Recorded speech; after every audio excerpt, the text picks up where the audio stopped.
Hi, everyone, and welcome. I'm Kira Sorrells, the founder and executive director of NICU Parent Network, and we are here today to talk with one of our very long time members, Jennifer Degl from Speaking for Moms and Babies. For those of you who don't know Jen is someone who I think has limitless energy and doesn't require sleep for some some strange reason because she is an author, she's an advocate, she's a mom of four, a preemie mom, one of those children. She is also a full-time teacher. She serves as the secretary of our board of directors. She also serves on the board of the NIDCAP Federation International, the leadership team of the International Neonatal Consortium, and is also a parent chapter leader for ICANN. And I'm sure I missed about 10 other things that you do as well, Jen. Oh, she also started the family support program at the hospital where her daughter was. So, Jen, thank you so much for joining. I'm always happy to have a chance to chat with you and squeeze out a few minutes of your busy schedule. Thanks so much for having me today. I'm really excited to be here. I love that you do this for the members. I think it's such a great opportunity for everyone to get to know each other. Yes, that is absolutely the goal.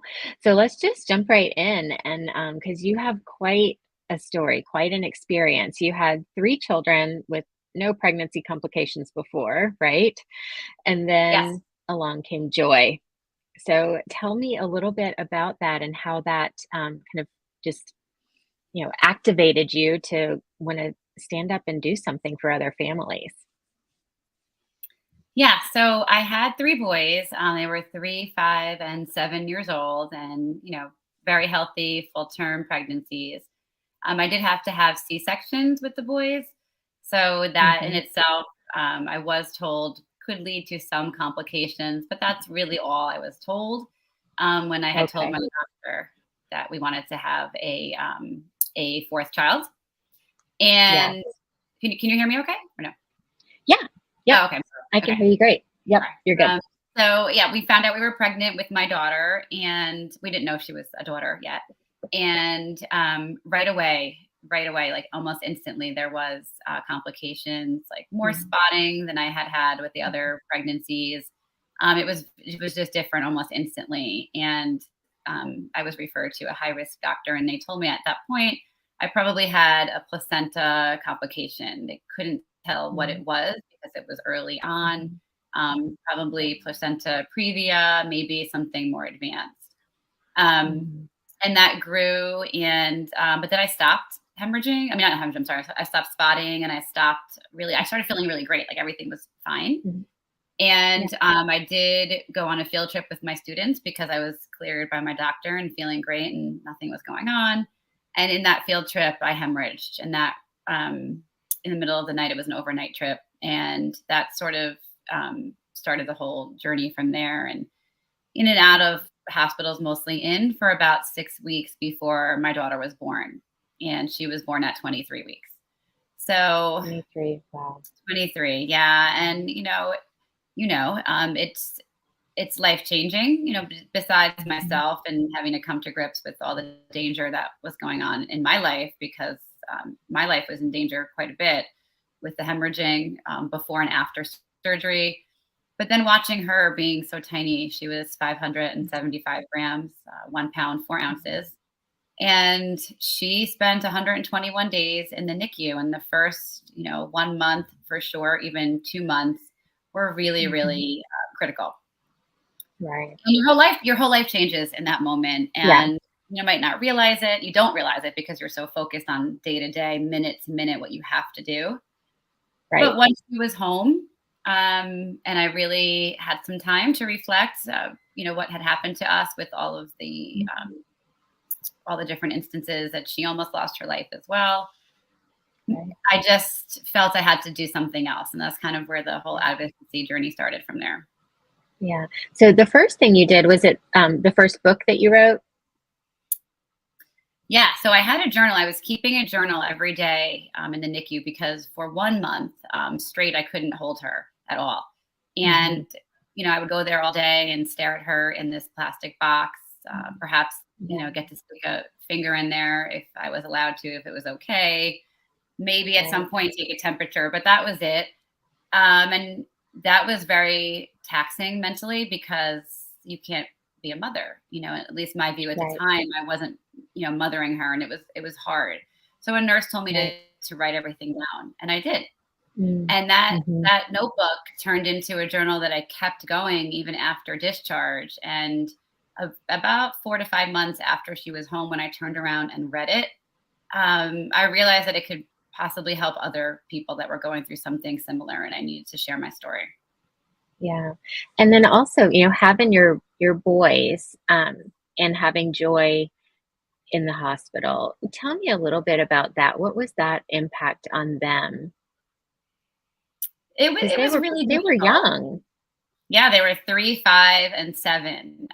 The 5 and Mm. 7-year-olds were actually handling it quite well, going, about their day.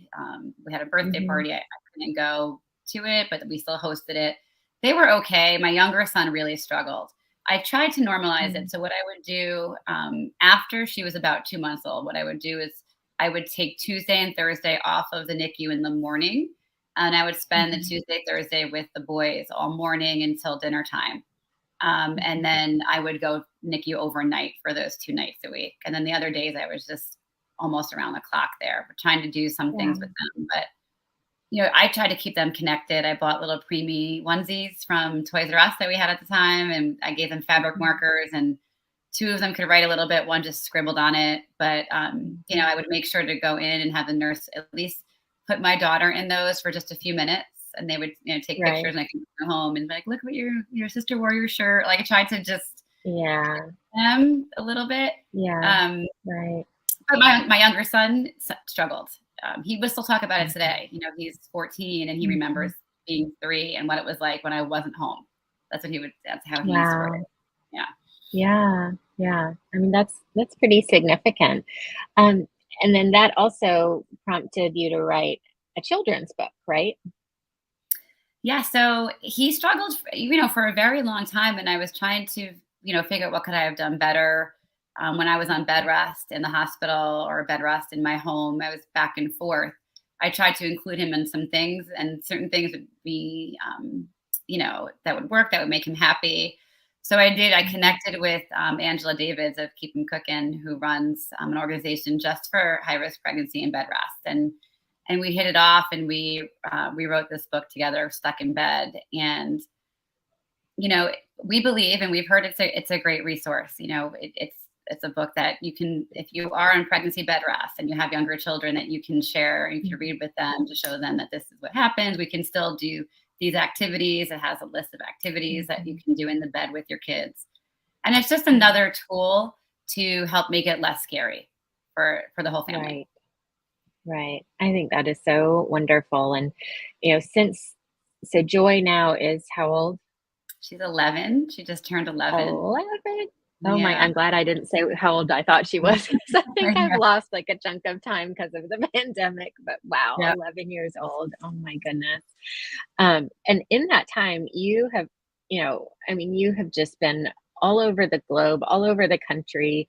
You've spoken, to Congress, and I mean, you've done so many amazing things, Jen. So how, so you wrote this book, but how did the book then kind of transform into all of this advocacy work that you've been doing for the last several years?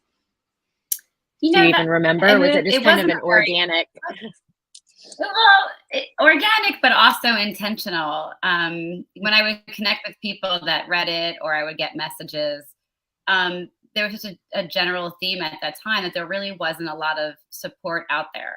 And there's a lot more support now than there was, but at that time there wasn't.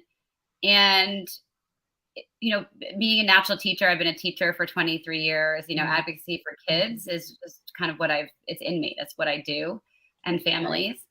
And I started to travel to speak at conferences, really just to kind of spread the parent perspective. So there's two sides. There's a side to support family that are going through Mhm. something similar, to let them know that other people have been in similar shoes, that they're never the same, but they can be similar. Mhm. Um, but also to show the physicians, the nurses, the people that are making the laws in Congress and Senate, um, they need to include the parent perspective. And, unfortunately, I saw that really wasn't happening a lot, very similar to your, to what drives you.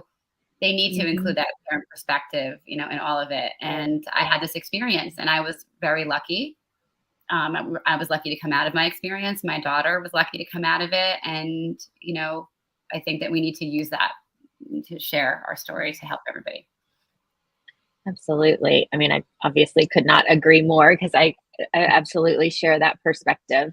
Um, so tell me, because, I think about kind of my own personal experience, and it's like my life before I had my preemies and my life after, and just how I've completely transformed, as a person, a wife, a mother, a woman, a friend. Can you talk a little, kind of on a personal level, how do you think that you've been transformed because of this experience? It's funny, and there's a lot of like psychology behind it that I didn't realize. And this is superficial, and we'll get to the deeper part. But my Yeah. hair, I'll start with that, and it's funny, but I have very, very curly dark hair, Uh-huh. and I started to blow it out when my daughter came home from the NICU. I just was like, I don't know, I needed to be different or something. I just knew something Mm, changed in me, and I never yeah. went back. Yeah, never. So Yeah. on a physical, I'm literally a different person. I had to fit that on the outside because I felt different on the inside. And I'm Mm, not a therapist. I yeah. can't analyze that. But if you look at any of my Right. prior pictures before and after, you would see that Mm. because Oh, yeah. I was different. I changed, Mhm. and even my Mm. career changed. A few years after that, I realized that I not only do I feel like I had this story to share and can help others find their voice, but I need to do something about that in my current career of education. And I went Mm. back to school to get my school district and building leadership degree because I saw that I had the ability to lead and to make a bigger impact on Mhm. kids. And I kept that going, and that's not something I ever would have thought of doing prior to my daughter's birth. Wow, that's really incredible. Um, because you are, I mean, you are a leader in this community, and we are so thankful for it. Because, I mean, as I listed off in your bio, you really are kind of in these roles with a lot of different organizations, and a lot of these organizations are um, healthcare provider led in a lot of ways. And so it's just so critical that, it's not, I think one of the other things that's so beautiful about your work, Jen, is that it's not just you. You always bring along other people. You're always, emailing and sending me something that says, "Hey, have you thought about this? Have you connected with this person? Or, this is something that we should be involved with. This is something we need to take a stand on." And, and I think that's the whole point of this work that we're doing, right? That the need is just too great. There isn't a single person that can do it all, but we have to work together. So, one of the other things that you did and are doing is you started a support program at the hospital. So, tell me about that. How long did that take? Because this was the hospital that Joy was born in, right? Yes. Yeah. Yeah. Um, it took about 4 years, a very Mhm. long time. They did Mhm. not have a peer support program, mentorship, none of that. Healthcare is amazing, it is. And there are social workers and all those things are in place, but we were there for quite a while. And Mhm. so, the most connections I felt would be during scrapbooking sessions when I was sitting with other parents that had their babies in the NICU. Mhm. And like I mentioned before, and you know this very well, nobody's situation is the same, but there's Right. a commonality of the fear Mhm. and the love and the stress, like that is the same. And Right. we would come together during scrapbooking and talk about that, and that ended, and I thought, we this needs to be something that continues. Parents do better. Mhm. They're more relaxed. They can parent better Right. when they are speaking to people who have been through something similar that can provide support or even just listening, which is Right. really mostly what we do. So I started to figure out a mentor program, and a lot of our members were super helpful. We have NICU Helping Hands and Hand to Hold that have had these established mentor programs. And just like we were discussing before, they were really happy to help and share, with their guidance. And a lot of time, I was able to start a peer-to-peer support program. And it was beautiful and running awesome. And then we had COVID and then it was sort of shut down, but it's coming back. Now we're back just on Mondays right now, which is better than no days. And there's always, there's a group of us, and there's always at least one of us there walking the floor on Mondays, popping in and out to talk to parents or having appointments with parents. And it's always been well received. I just only wish for it to grow, and I hope it does. Right. Oh, I'm sure it will. I'm sure it will. So you have a website, Speaking for Moms and Babies, and I'm assuming that's where people can find just how to reach out to you, your books, if they want to book you as a speaker.